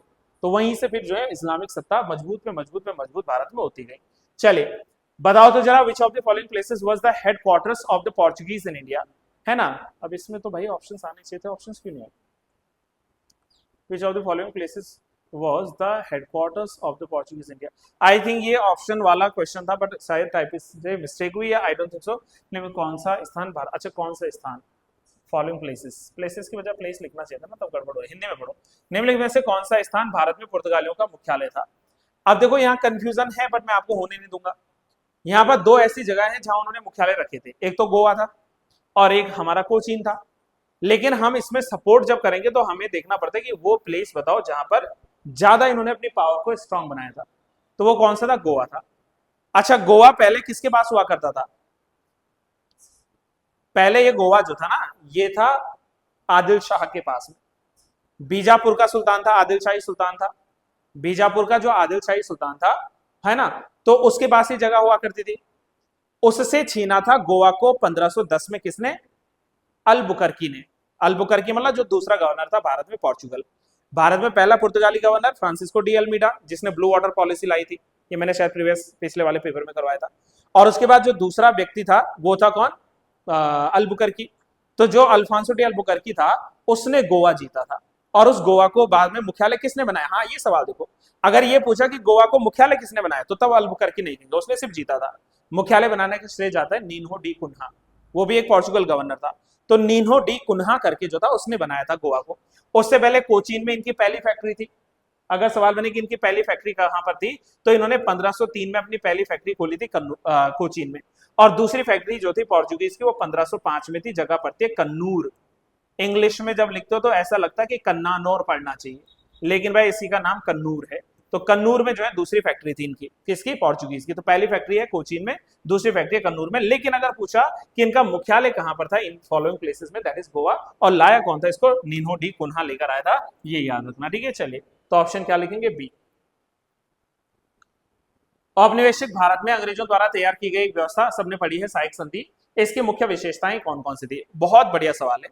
पहला पढ़ते हैं, पहले क्वेश्चन क्या पूछ रहा है। सबसे पहले पूछ रहा है कि it was created by the Lord Wellesley. आप खुद बताओ, सहायक संधि को लॉर्ड वेलेस्ली लाया था या नहीं, 1798, बिल्कुल सही है। तो 1798 में जो है सहायक संधि आई थी, सही है। और ऐसे एक संधि और थी जिसको कहते थे हम लोग हड़प की नीति, व्यपगत का सिद्धांत, द डॉक्ट्रिन ऑफ लैप्स, वो 1848 की थी। और उसको कौन लेकर आया था, लॉर्ड डलहौजी। तो वो डलहौजी का था, वो अलग चीज है, उसमें भी आऊंगा, है ना। तो पहला कथन ठीक है। सहयोगी पक्ष के भू क्षेत्र में एक ब्रिटिश सैनिक टुकड़ी तैनात रहेगी, ये भी बिल्कुल सही था। सहयोगी पक्ष किसी अन्य शासक के साथ कोई संधि नहीं करेगा, ये भी सही था। कंडीशन थी कि आप नहीं करोगे, आपके बिहाफ में हम लोग करेंगे, नहीं कर सकते, ये भी सही है। क्या पूछ रहा है कि कौन सा सही है ना। और कह रहा है कि ब्रिटिश सहयोगी पक्ष की केवल, पहली बात तो जहां केवल लग जाए ना वहां एग्जामिनर बहुत परेशान कर देता है आपको, केवल आंतरिक चुनौतियों से रक्षा करेंगे। अरे क्यों, सिर्फ आंतरिक से नहीं, आंतरिक प्लस बाहरी दोनों से, इंटरनल प्लस एक्सटर्नल दोनों मैटर्स देखेंगे हम लोग। अंग्रेजों ने ये कहा था, लॉर्ड वेलेस्ली ने ये कहा था। तो केवल आंतरिक, केवल इंटरनल मैटर नहीं, internal as well as external matters में दोनों। तो ये कथन गलत है, क्योंकि दोनों होने चाहिए थे। अब इसके हिसाब से देखो, वैसे भी ऑल ऑफ द अबव तो कहीं था भी नहीं ऑप्शन में, तो इस हिसाब से 1, 2 और 3 जो है सही है, चौथा कथन गलत है। अब भाई मैं आप ही में से देखो, मैं आपकी बुराई फिर भी नहीं कर रहा हूँ, मुझे नेगेटिव मैसेजेस मिलेंगे ऑनलाइन वीडियोस में, मैं उसके लिए भी तैयार बैठा हूँ, कोई दिक्कत नहीं। तो कुछ बच्चे कह रहे थे कि सर इतने डिटेल क्वेश्चंस नहीं आते हैं, इतना जो है बाल की खाल खींचने की जरूरत है नहीं, इतना डिटेल जाने की, झूठ है। उनकी सुनते रहोगे तो फिर बैठे ही रहोगे, फिर मैं सच बता रहा हूँ। और मैंने कहीं इस वीडियो में ये क्लेम नहीं किया कि ये ग्रुप सी लेवल की वीडियो है, ये मैं ओवरऑल क्लासेस करवा रहा हूँ। ओवरऑल मतलब आप पीसेस को देने जाओ, आप लोअर पीसेस दो, अपर पीसेस दो, ग्रुप सी दो, है ना। आप कोई भी एग्जाम दो, जीएस तो जीएस है ना। अब आपको कितनी नीड है आप उतना मुझे सुन पाएंगे। अगर आपको अभी देखो, अभी मुझे इसमें ये भी तो बताना है कि जब 1798 में सहायक संधि आई थी, तो सहायक संधि से जुड़ने वाला पहला राज्य कौन सा था? बताओ। हैदराबाद था। हैदराबाद के निजाम जो थे उन्होंने सबसे पहले 1798 में इसको ज्वाइन किया था। फिर 1799 में कौन सा युद्ध हुआ था? एंग्लो मैसूर युद्ध। तीसरा नहीं हुआ, चौथा अंतिम युद्ध नहीं हुआ था। चौथा एंग्लो मैसूर युद्ध जो हुआ था टीपू सुल्तान की सेना और अंग्रेजों के बीच में, तो उस युद्ध में टीपू सुल्तान मारे गए थे। और उसके बाद जो मैसूर राज्य था, मैसूर राज्य का विलय भी जो है इसी साल, यानी कि कब, वर्ष 1799 में, 99 में हुआ था ना युद्ध, तो इसी साल क्या कर दिया गया था, यहां पर इसको मिला दिया गया था, तो दूसरा हो गया मैसूर। फिर मैसूर के बाद उसी साल 1799 में कौन मिला? तंजौर मिला। 1801 में अवध का विलय हो गया। 1802 में पेशवा यानी जो मराठा थे उनका विलय हो गया। 1803 में भोसले जो थे उनका विलय हो गया। और 1804 में जो सिंधिया लोग थे, तो सिंधिया लोगों का भी विलय हो गया। तो ये भी तो हमें चीजें पढ़नी है। तो इसीलिए मैं वही कह रहा हूं कि जिसको जितनी समझ है वो उतने के हिसाब से भाई पढ़ा करो। और मैं अपनी जो है चीजों को कॉम्प्रोमाइज तो कतई नहीं करने वाला। अगर आपको नहीं पसंद आ रहा है देन कोई दिक्कत नहीं भाई, है ना। देखो, लेकिन मैं अगेन करूंगा इस, अब पैटर्न बदल चुके हैं। वो पुराना जमाना छोड़ दो कि जब बेसिक वन लाइनर सवाल पूछते थे, अब मत करना ये क्लेम, है ना। चले नेक्स्ट आओ, आप पेपर उठा के देखो लेटेस्ट कौन से आते हैं। निम्नलिखित राष्ट्रवादी नेताओं में से कौन था जिसने मराठी समाचार पत्र केसरी, अब देखो कितनी बड़ी विशेषता है। देखो अब आपको आंसर मिलेगा, केसरी जैसे नाम है किसकी थी? बीजी तिलक की थी भाई केसरी। दो नहीं थी क्या तिलक जी की? एक जो थी ये थी और एक थी मराठा। एक थी मराठा। स्पेशल पता क्या था कि केसरी तो इन्होंने लिखी थी मराठी भाषा में, और मराठा जो लिखी थी ये लिखी थी उन्होंने इंग्लिश लैंग्वेज में। तो ये इंग्लिश भाषा में लिखी हुई थी, है ना। बिना विनायक दामोदर सावरकर जी ने ऐसा कोई इतना बड़ा कोई मैगजीन लिखा नहीं, हालांकि मैगजीन में अपना समर्थन दिया है। जैसे सोशियोलॉजिस्ट श्यामजी कृष्ण वर्मा जी ने लिखी थी, याद है अगर किसी को? वही श्यामजी कृष्ण वर्मा जिन्होंने देश के बाहर देश का पहला रिवोल्यूशनरी एक्टिविटी चलाने के लिए क्या किया था, एक लीग का गठन किया था, इंडिया होम रूल जिसको कहते थे। और तब वहीं पर जो है जाकर लंदन में जाकर उन्होंने क्या किया था, उन्होंने सोशियोलॉजिस्ट नामक पत्रिका छापी थी श्यामजी कृष्ण वर्मा जी ने। शिवाजी स्कॉलरशिप दी थी, इंडिया हाउस का गठन किया था। कितने बड़े नाम है, कितने सारे उनके जो है अंडर काम कर चुके हैं। मैडम भिकाजी कामा जो है श्याम जी के अंडर काम कर चुकी हैं। तो इतने बड़े मतलब पर्सनैलिटी थे हमारे श्याम जी। आऊंगा मैं कभी इसमें, मदन लाल ढींगरा एंड ऑल सब उनके जो है क्या थे, शागिर्द थे। विष्णु शास्त्री चिपनूलकर बहुत बड़ा नाम है भारत के इतिहास के पन्नों में, और इन्होंने जो मैगजीन लिखी है उसका नाम एनीवन, इन्होंने लिखी है निबंधमाला। इन्होंने निबंधमाला लिखी है और पब्लिश की थी 1873 में, 74 1874 में निबंधमाला। ये किसकी है? चिपनूलकर साहब की है। और बताओ जरा बाबा राव की कोई भी एक, वैसे तो बहुत सारी है लेकिन जो सबसे फेमस है, मूक मत रहना, बस बताना मुझे। इनकी है मूक नायक। कौन सी है? मूक नायक, 1920 में आई थी।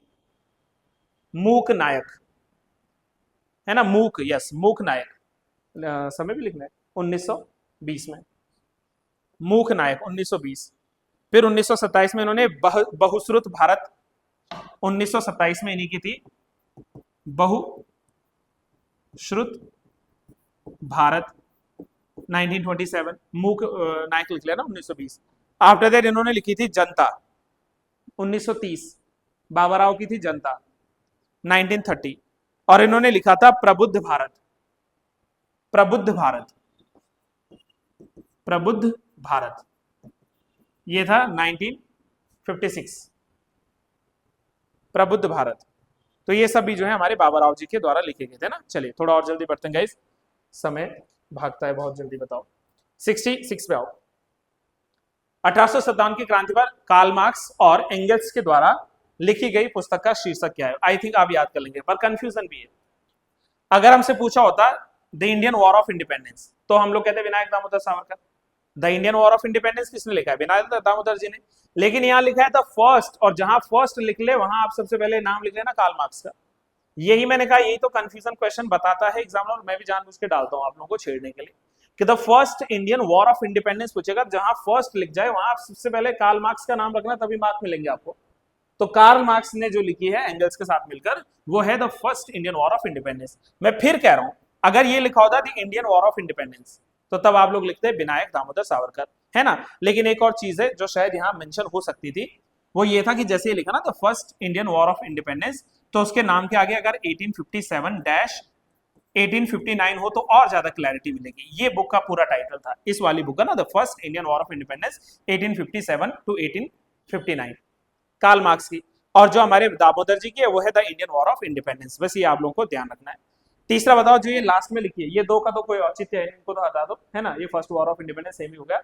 1857 किसने लिखी है, ये भी सवाल पूछा गया है। ये सिर्फ इतनी 1857, ये लिखी है सुरेंद्रनाथ सेन जी ने। किसने लिखी है? एस एन सेन, सुरेंद्रनाथ सेन, ये इनकी बुक है 1875, सुरेंद्रनाथ सेन। और अगर ये लिखा होता 1875 द ग्रेट रिवोल्ट, अगर ये लिखा होता, क्या लिखा होता 1857 और ऐसा करके द ग्रेट रिवोल्ट, अगर ये लिखा होता तो फिर नाम बदल जाता, फिर हम एस एन सेन न लिखते, फिर हम अशोक मेहता जी लिखते, ये फिर हम लोग लिखते हैं अशोक मेहता का नाम। इसी चीज को तो फोकस करना है कि 1857 अलग और 1857 द ग्रेट रिवोल्ट पूछेगा तो अलग है। एक और बताओ, the causes of the Indian revolt, ये किसने लिखी है? The causes of the Indian revolt, the causes of the Indian revolt, ये किसने लिखी है? तो ये लिखी है सर सैयद अहमद खान ने। नाम सबने सुना ना, जिन्होंने एंग्लो मोहम्मदन ओरिएंटल स्कूल, जिसको आज आप लोग अलीगढ़ विश्वविद्यालय कहते हैं, उसका गठन किया था। Causes of the Indian revolt, ये है सर सैयद अहमद खान की बुक, है ना। बहुत सारे और भी, लेकिन अभी के लिए इनफ है ना, ईटीसी करके छोड़ देना, क्योंकि भाई मैं बताने को तो 10 और बता दूंगा, लेकिन ये है सर सैयद अहमद खान की, है ना। स्पेल तो नहीं करना, ठीक है, ऑल क्लियर, ठीक है, डन। चलिए नेक्स्ट आओ। 67, व्हाट इज डोलोमाइट? डोलोमाइट क्या है? It is a sedimentary rock. Dolomite एक अवसादी चट्टान है। क्या है? It is a sedimentary rock. और ये बनी है किससे? ये बनी है कैल्शियम, मैग्नीशियम और कार्बोनेट से। तो ये मतलब it is a calcium magnesium carbonate rock, है ना। CO3 लिखते हैं इसको, अगर लिख रहे हैं तो कैल्शियम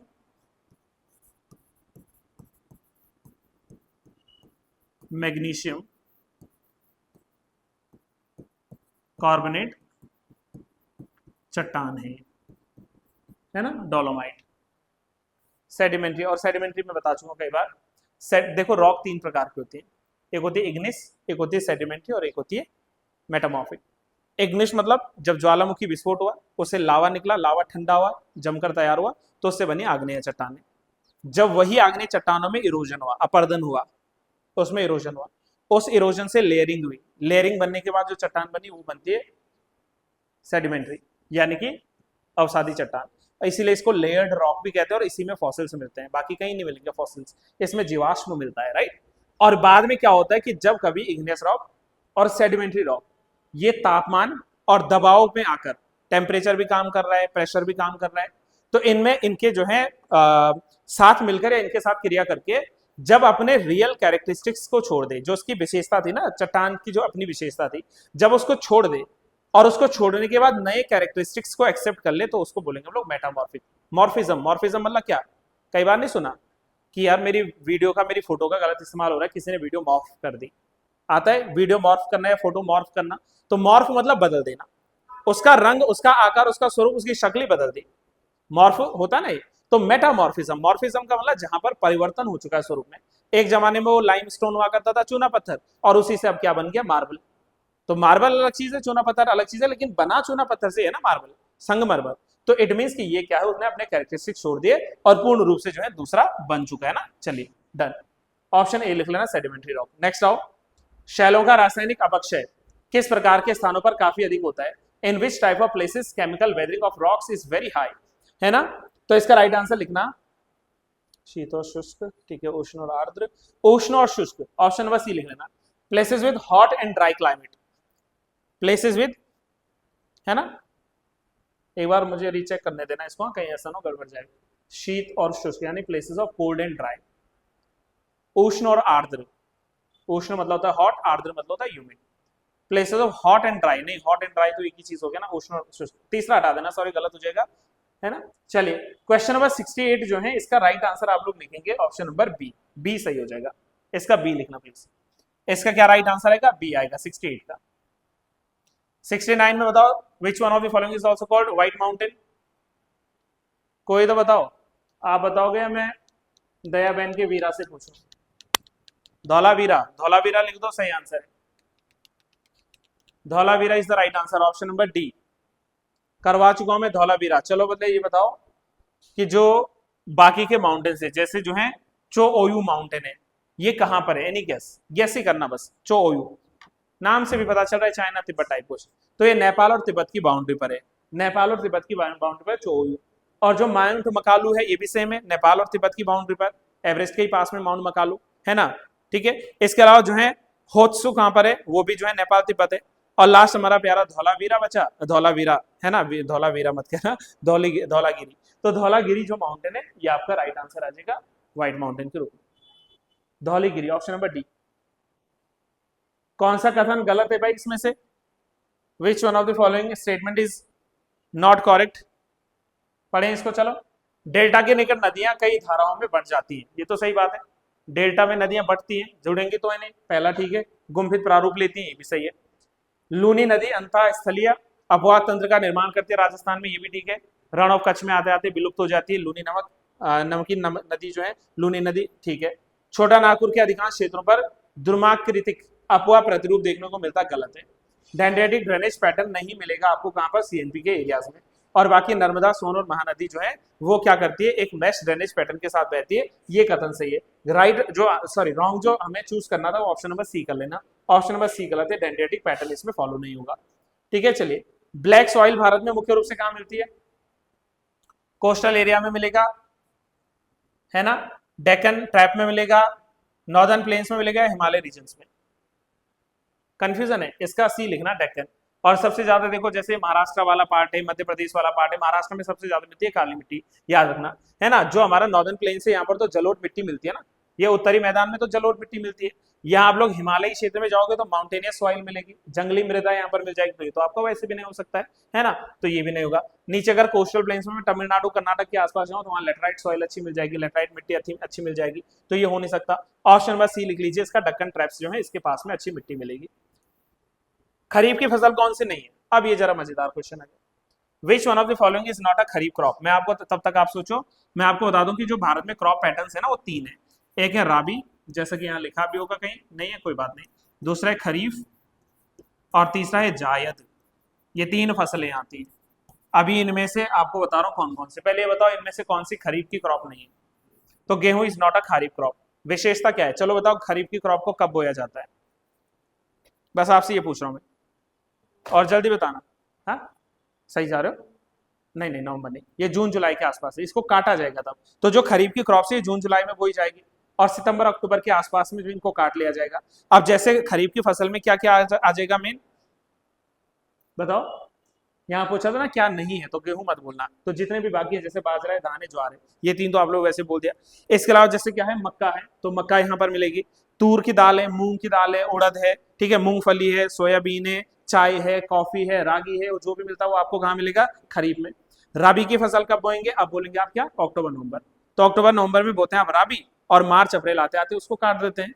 अब राबी में गेहूं है ना, जौ है, चना है, सरसों आएगा उसी समय, मसूर आएगा उसी समय, मसूर की दाल, राइट। तो वहां पर, और जायद मतलब जो पहली बात तो फलीदार जो फसलें होती हैं, और जो सीजनेबल फ्रूट्स होते हैं, मौसमी जो फसलें होती हैं, मौसमी जो क्या आते हैं, फ्रूट मतलब फल, तो जो मौसमी फल आते हैं वो इसी समय होते हैं। और ये मार्च से जुलाई के बीच में, काटने का समय भी सेम है और बोने का भी।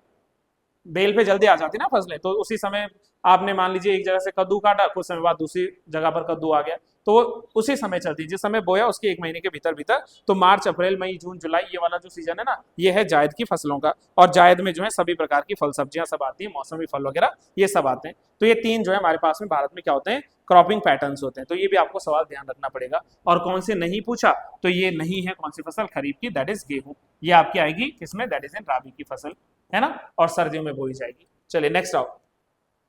अच्छा, जनसंख्या विस्फोट, ये तो नाम ही क्लियर हो रहा है। व्हाट इज पॉपुलेशन एक्सप्लोजन, या पॉपुलेशन जो वहां पर क्या होता है? विस्फोट होता है। जहां पर बर्थ रेट तो बढ़ता चला जा रहा है ना, हाई बर्थ रेट है लेकिन लो डेथ रेट है, तो वहां पर जनसंख्या विस्फोट होने के चांसेस है। अब ऐसा सच में नहीं कि लोग उड़ेंगे धमाका होकर, ऐसा नहीं, मतलब बहुत ज्यादा जनसंख्या बढ़ जाएगी, रिसोर्सेस कम पड़ जाएंगे हमारे पास में, साधन कम पड़ जाएंगे। ऑप्शन ए लिखना है, high birth rate and low death rate, population growth को दिखाता है।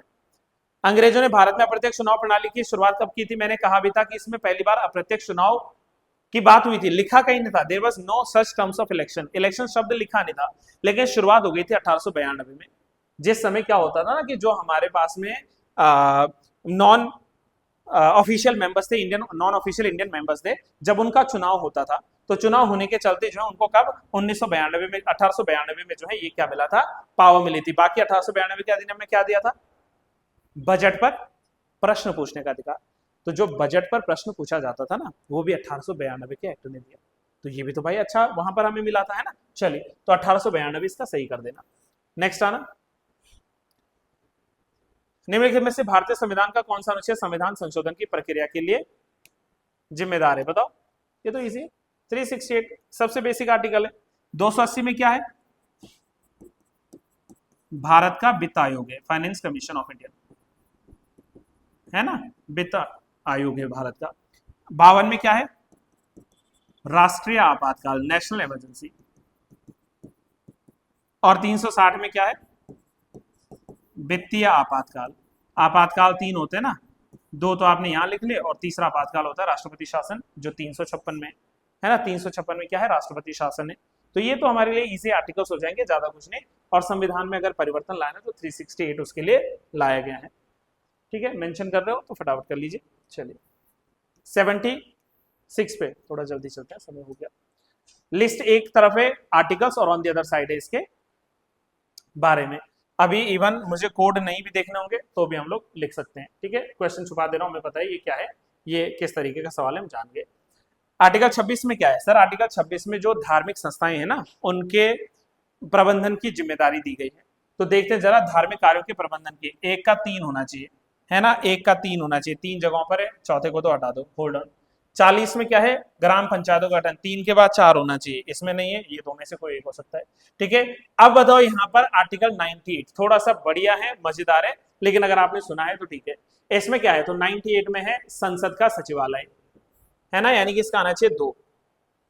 और 239 में क्या है? एडमिनिस्ट्रेशन ऑफ यूनियन टेरिटरीज, तो ये क्या आ जाएगा आपका? डी। तो क्या बन रहा है इसका राइट आंसर? ऑप्शन ए, 3 4 1 और 2, 3 4 2 और 1, सॉरी, है ना, 3 4 2 और 1, ये आप कंफर्म्ड सही कर लीजिए, 3 4 2 और 1। ठीक है, चलिए नेक्स्ट क्वेश्चन।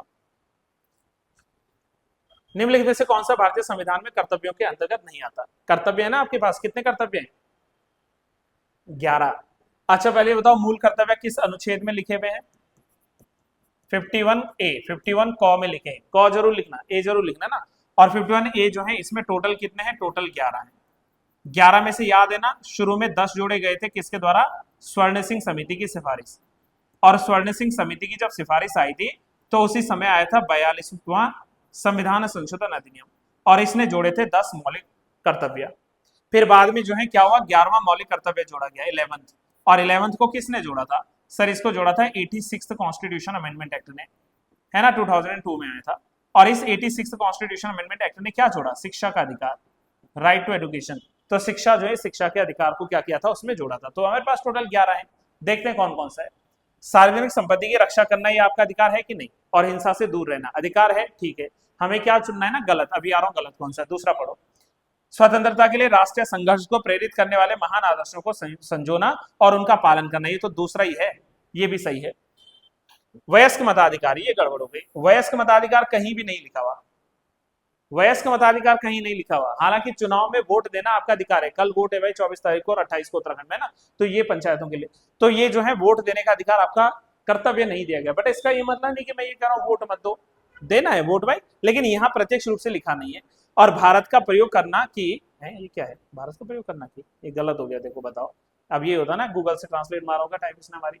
चलो, to maintain and protect the sovereignty, unity and the integrity of the nation, Bharat देश की स्वतंत्रता को, संप्रभुता को, एकता को, अखंडता को बनाए रखना है आपकी जिम्मेदारी नहीं है? तो गलत कौन सा है? सी गलत है, बाकी के सारे जो है वो सही है। नेक्स्ट क्वेश्चन आओ जल्दी से। 78, किसी न्यायालय के निर्णय, आदेश आदि की अवज्ञा क्या कहलाती है? अगर मान लीजिए कोर्ट ने कोई डिसीजन दिया और मैं उस डिसीजन को नहीं मानता तो उसके लिए क्या आता है? कंटेम्प्ट ऑफ कोर्ट, यानी कि कोर्ट की अवमानना करना। और कोर्ट की अवमानना करना क्या है? ये जुडिशियल रिव्यू के भी खिलाफ है। ये हमारा फंडामेंटल स्ट्रक्चर है, ये हमारा जो है मूल ढांचा है। तो कंटेम्प्ट ऑफ कोर्ट, यानी ऑप्शन नंबर बी लिख लेना। Option number B. अब ये देखो, इससे अच्छा क्या सवाल बनेगा? आर्टिकल 39 जिसमें इक्वालिटीज भी दी गई, equal pay for equal work for main and women, ये इसी में तो लिखा गया है। 39A क्या है इसमें? एनीवन? बिल्कुल सही है, equal justice and free legal aid, समान न्याय और निःशुल्क विधिक सहायता। निःशुल्क विधिक सहायता देने के लिए फिर नालसा बना, सालसा बना, टालसा बना, डालसा बना, है ना? तो ये भी जो है जोड़ा गया। 43A याद है किसी को? 43 में पहली बात तो मजदूरों के संरक्षण से जुड़े हुए अधिकार है, ये चीज आपको ध्यान रखना पड़ेगा। और यहां पर बोला गया कि जो मजदूर हैं उनको हम लोग क्या है, इंडस्ट्रीज के मैनेजमेंट में भी क्या दें, योगदान करने का मौका दें। और जो है यहीं पर 48A भी जोड़ा गया था। 48 जब भी आप लोग बोलेंगे तो वाइल्ड लाइफ को प्रोटेक्ट करने के लिए, वन्य जीव को बचाने के लिए, है ना, तो इन सारे के लिए जो है कार्य किया जाता है। तो ये सब कब जोड़े गए थे? तो ये सब जोड़े थे 42वें संविधान संशोधन अधिनियम ने 1976 में। ऑप्शन नंबर ए लिख लेना, ऑप्शन नंबर ए लिख लेना, कंफर्म। नेक्स्ट आओ, आय और रोजगार सिद्धांत, ये रिपीट हो गया गाइस। इसका जो है दूसरा क्या नाम है? ये पिछली बार ये पूछा गया था सवाल कि समष्टि अर्थशास्त्र का एक और नाम क्या है, तो हमने फिर लिया था उसका एक और नाम इनकम एंड एम्प्लॉयमेंट थ्योरी, और आज उल्टा कर दिया, इनकम एंड एम्प्लॉयमेंट थ्योरी यानी कि मैक्रो इकोनॉमिक्स, ऑप्शन डी। ये मैं प्रीवियस क्लास में बता चुका हूं तो ज्यादा नहीं जा पाऊंगा क्योंकि समय ने भी बांध दिया है मुझे। सतत विकास लक्ष्य, अच्छा स्वास्थ्य और कल्याण में भारत में किस कारण हुआ है? बताओ। What has led the improvement in the sustainable development goal, good health and well-being in India? पहली बात। अब ऐसे नहीं कि सर सिर्फ बोलने के लिए बोलते हैं, आपके पास प्रूव है, प्लेलिस्ट पड़ी हुई है यूट्यूब पे। इसके पहले वाला, ये 26 है, 25 में या 24 में, मैं दोनों में कंफ्यूज हूँ, 25 में शायद मैंने आपको सस्टेनेबल डेवलपमेंट गोल 17 के 17 करवा दिए, नहीं दिखाया था इसमें? लिस्ट आप लोग नहीं थे शायद, सैटरडे को जो पेपर हुआ था ना, तो लिस्ट दिखाई थी, उस लिस्ट में पूरा जो है मेंशन करवाया था कि क्या क्या क्या क्या चीजें हैं। तो उसमें से तब ध्यान रखना कि अगर हमसे सस्टेनेबल डेवलपमेंट गोल पूछता तो इनकी शुरुआत हुई थी 2015 में। 2015 में पेरिस, सबने जगह सुनिए, फ्रांस पेरिस। तो पेरिस में क्या हुआ था? पेरिस में एक समझौता हुआ था जिसका नाम था कोप 21। कोप मतलब COP यानी कि कॉन्फ्रेंस ऑन पार्टीज। तो कोप 21 की बैठक के दौरान टोटल 17 सस्टेनेबल डेवलपमेंट गोल जो है ये सुनिश्चित किए गए थे। और ऐसे गोल्स को पाना है कब तक? 2030 तक। अभी क्या चल रहा है? 5 साल हो रहे हैं हमारे पास में इसको अचीव करने के लिए, इसको पाने के लिए। अब उसमें पूछ रहा है कि इसमें जो है क्या सबसे महत्वपूर्ण कारण हुआ था, किस चीज में सुधार हुआ है? तो हमने जो है डिक्लाइन कर लिया है, कमी कर ली है किसमें? मातृ मृत्यु दर में। पहले महिलाओं को जो है क्या कर देते थे? भ्रूण हत्या कर देते थे या मार डालते थे कि महिलाएं नहीं चाहिए, लड़की नहीं चाहिए। लेकिन हमने जो मैटरनल मोर्टेलिटी रेट है उसको क्या किया है? उसको कम किया है, इसलिए हम सतत विकास की ओर अच्छा है, गुड हेल्थ एंड वेलबींग की तरफ हम लोग बढ़े हैं। ऑप्शन बी लिख लेना, 81 का। चलिए 42वें पे आए, समष्टि अर्थशास्त्र, मैक्रो इकोनॉमिक्स के अध्ययन का विषय किस सिद्धांत पर काम करता है? National income theory, consumer theory, producer theory या इन्वेस्टमेंट थ्योरी? गेस कर लो चलो, अगर नहीं इसका क्लियर याद है। नेशनल इनकम थ्योरी, कि भाई हमारे राष्ट्र की जो है राष्ट्रीय आय कितना है, तो उसी की राष्ट्रीय आय के सिद्धांत पर हम समष्टि, मैंने कई बार कहा है, पर कैपिटा इनकम होता, माइक्रो इकोनॉमिक्स होती, समष्टि है तो यहाँ पर नेशनल होगा, ऑप्शन ए लिख लेना। ब्लॉकचेन टेक्निक सुना इसका नाम? डोमेन बनता है blockchain technique, crypto currencies, bitcoins, ये सब सुने हैं, लेकिन इसमें से कोई एक जो है इसके बारे में गलत है। ब्लॉकचेन तकनीक है ना, यह एक क्रिप्टोग्राफिक रूप से सुरक्षित डेटा बेस है, यह कुछ सहभागियों के बीच साझा किया गया एक जो है डिस्ट्रीब्यूटेड लेजर है। तो ये लेजर के ही रूप में काम करता है, ठीक है, पहला कोई दिक्कत नहीं। यह ट्रांजेक्शन का एक डिजिटल लेजर है। आजकल चल रही है ना क्रिप्टो करेंसी, जैसे बिटकॉइन है, क्रिप्टो करेंसी तो है ना? तो blockchain is a crypto currency, ये गलत है। Blockchain is not a crypto currency, blockchain is a technique, ये तो सिर्फ एक टेक्निक है ना जी।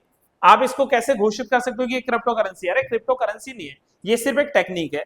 और ये जो टेक्निक है, टेक्नोलॉजी है, that underpins the cryptocurrencies like the bitcoins. Bitcoin एक क्रिप्टो करेंसी इसके भीतर हो सकती है लेजर्स में, लेकिन ये खुद बिटकॉइन नहीं है, खुद ये क्रिप्टो करेंसी नहीं है।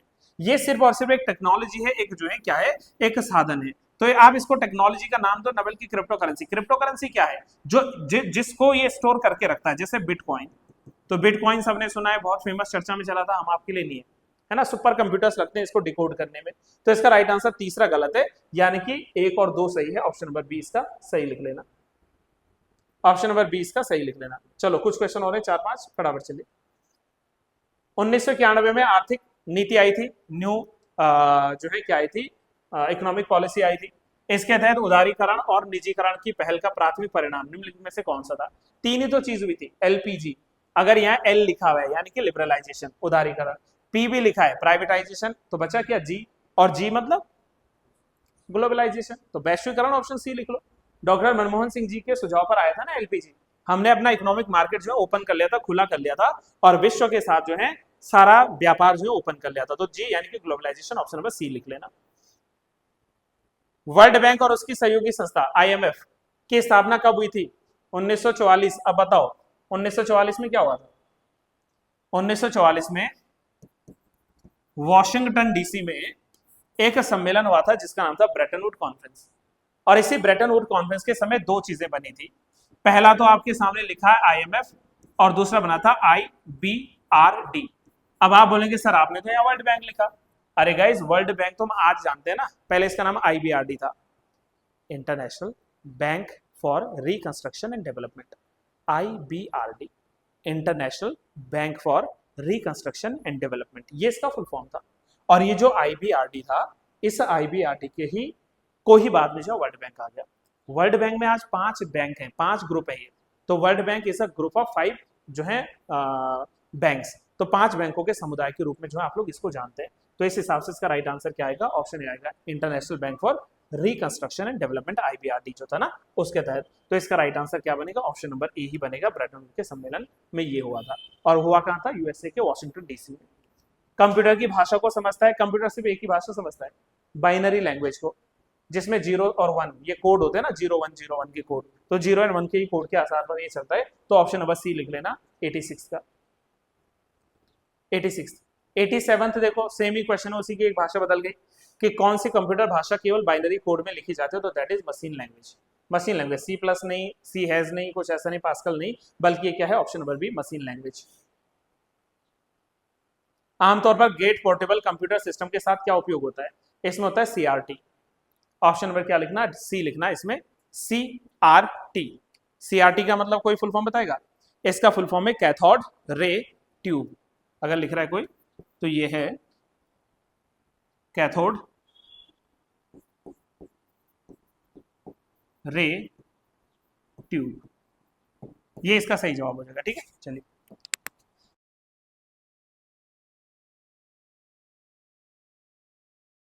सॉरी, नेक्स्ट सवाल। निम्नलिखित में से कौन सा कंप्यूटर कोड का प्रकार नहीं है? Which one of the following is not a type of computer code? चलिए, ऑप्शन नंबर ए ही गलत है इसका, बाकी सब कंप्यूटर कोड है। पहली बात तो सर इनकी फुल फॉर्म हमें समझ नहीं आएगी। देखो, ए का मतलब हर जगह अमेरिकन याद रखना, ठीक है? क्या है ए का मतलब यहाँ पर? अमेरिकन से। तो इसका जो राइट आंसर है वो है ऑप्शन नंबर ए, है ना? अब देखो बी में जो लिखा ना ASCII, तो इसका मतलब है American standard code for information interchange, नहीं लिखना है, नहीं पूछेगा अलग से, बट ये एक कोड है। BCD का मतलब यहाँ पर क्या है? देखो, it means binary coded decimal, तो बाइनरी कोडेड डेसिमल जो है ये भी क्या है? एक कोड है। और जो हमारे पास में क्या बचा? EBCDIC, तो EBCDIC जो है इसका मतलब है extended binary coded decimal interchange code, तो ये भी क्या है? एक कोड है, बट यहाँ पर EDIC जैसा कुछ है ही नहीं, तो EDIC is not a code. थोड़ा एक कंप्यूटर के सवाल हैं, तो कंप्यूटर भाई आपको पढ़ना तो पड़ता है, स्वयं से ही पढ़ेगा, है ना? चलिए, किसे कंप्यूटर के संचालन को नियंत्रित करने के लिए डिजाइन किया गया है? सॉफ्टवेयर क्या होता है? नियंत्रण ही तो करता है, अगर सॉफ्टवेयर खराब है तो नियंत्रण नहीं होगा, तो इसका आएगा system software, option number C, system software, option number C. 91 का राइट आंसर क्या निकल कर आया? सूरज, क्या होगा ये? भाई, बहुत बढ़िया, ऑप्शन नंबर क्या आया? सी, भाई, ऑप्शन नंबर सी। चलिए, 92 का क्या निकल कर आया क्वेश्चन? अब इतना समय नहीं मिलता ना कि मैं एक एक को डिफाइन कर सकूं, इसके लिए बल्कि या तो मैं एक प्रयास करूंगा कि जो भी रीजनिंग के क्वेश्चंस होते हैं ना उसकी एक अलग से वीडियो अपलोड कर दूं, अगर आपको डिटेलिंग चाहिए। मैं इसलिए नहीं करवाता क्योंकि मुझे लगता है आपने 15-10 मिनट इस पे काम किया हो, अगर मैं एक एक क्वेश्चन करवाने गया तो फिर वो आधा घंटा और खींचेगी क्लास। ऑप्शन बी लिख लेना इसका राइट आंसर, साउथ वेस्ट, है ना? Option B. After that next हमारे पास में आता है ये वाला क्वेश्चन, ये तो ईजी होते हैं गाइस। इसका क्या किया? कितना निकला? कुछ नहीं निकला, इसका 30 निकलेगा। कितना? Option number C, option number C. इसका क्या आंसर निकलेगा फ्रेंड्स, बताओ। हाँ जी, एफ निकल रहा ना, यानी ऑप्शन नंबर बी। तो ऑप्शन नंबर बी एफ बिल्कुल सही है। ऑप्शन नंबर बी 95 में, ये तो आरेख वाले कई बार पूछे जाते हैं। क्या निकला इसका ऑप्शन नंबर डी 10:17, 10:17 निकलेगा इसका, है ना, 10:17। नेक्स्ट आ जाओ 96 पे, क्या निकला सही आंसर है, निकाला भी या नहीं निकाला? इसका निकलेगा ए प्रेस, बिल्कुल ठीक है ना। जैसे प्रिस्क्राइब के लिए जो है क्या आएगा, तो उसमें आप लोगों ने बताना ना करंटली मैच कौन सा सुमेलित है, तो प्रेस नहीं है, पूछो ना सुमेलित नहीं है, तो प्रेस नहीं है, PRESS।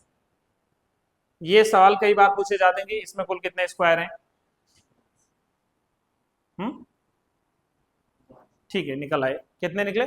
12। चलो भाई बहुत बढ़िया, 12 सही है, 12 बिल्कुल सही है। उसके बाद इसमें आपने वेन आरेख बनाया था, क्या बनाया, वेन डायग्राम बनाया, ठीक है।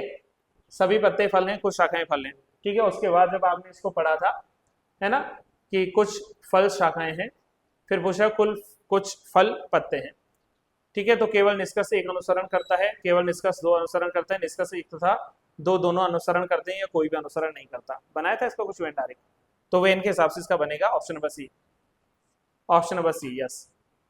और लास्ट सेकंड जो है 99, इसका क्या निकला, जल्दी बताना। प्रातःकाल 4:10, ऑप्शन नंबर सी। निकाले समय, बस बोल नहीं रहे हो आप लोग, बताओ। और लास्ट का क्या निकलेगा, ऑप्शन नंबर 100 का क्या सही निकलेगा, जल्दी बताओ, ऐसा ना हो आप लोग पूरा सितंबर तक का समय ले लो। अच्छा सितंबर, ऑप्शन नंबर बी, मार्च से लेकर सितंबर। मैं इसलिए रीजनिंग नहीं करवाता, बल्कि एक दो वो भी आ रही थी क्वेरीज की, रीजनिंग भी करवा दो। देखो 2-3 चीजें, एक तो भाई रीजनिंग हमारे टीचर अलग ही हैं, अब उनको भी लाना तो 3-3 टीचर बन जाएंगे क्लास के। और प्लस अगर मुझे इस पे सॉल्व करना है तो समय चाहिए, टाइम चाहिए, और टाइम के हिसाब से फिर लंबी क्लासेस खींचती चली जाएंगी। बट मैं प्रयास करूंगा मैं अलग से इसको क्लास में करवा सकूँ ना। तो अभी के लिए इतना ही रखता हूँ, बाकी आप दूसरी क्लास सर के साथ एंजॉय कीजिए। टिल देन कल मिलते हैं आप लोगों से, पढ़ते रहिए।